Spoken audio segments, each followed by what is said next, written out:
Ayan po mga kaparmer, at update tayo dito sa ating palayan na kahit na mabagyo. Ayan, ito po ang aming palayan. Pagamat dire-diretso pa rin ang pag-ulan at ayan, medyo mahangin na.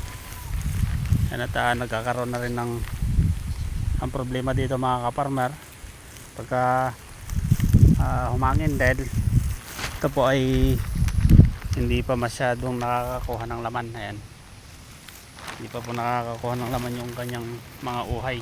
Ayan, pero lumabas na po silang lahat. Ayan po mga kaparmer ang ating sitwasyon dito sa ating palayan. Ayan po ang inyong kaimas. Ayan, at talagang maulan po mga kaparmer.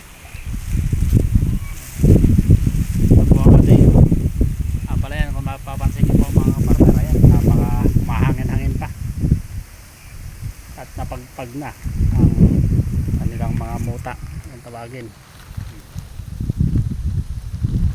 At abang-abang na lang po tayo dito kung sana ay huminto na itong bagyo. Po kahit papano ay meron pa tayong anihin kung kailan. Napakaganda pa naman po ng palay ngayon dahil sa ating pong ginamit na Growers Light 1000 Plus. Ang problema naman ay itong panahon dahil halos hindi po humihinto ang pag-ulan. Yan.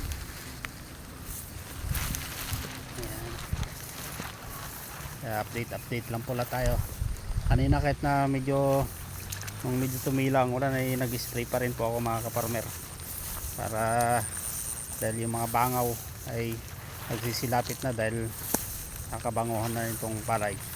Ayan. Ayan, dami pa naman po sanang mga uhay.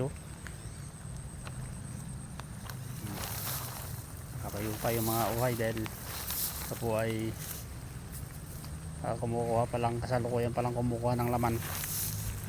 So nga lang ilang araw ng naulan at napagpag na ang kanilang mga tinatawag na muta.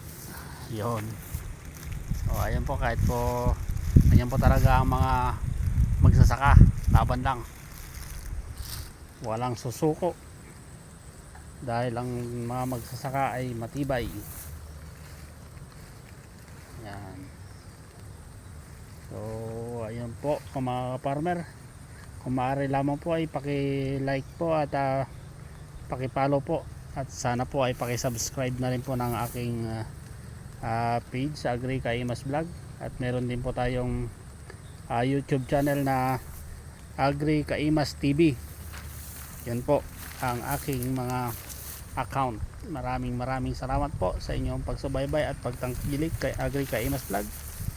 At ito na lang po ang inyong Kaimas, Agri Kaimas Vlog, na nagsasabing masaya ang buhay kahit na laging may bagyong dumarating.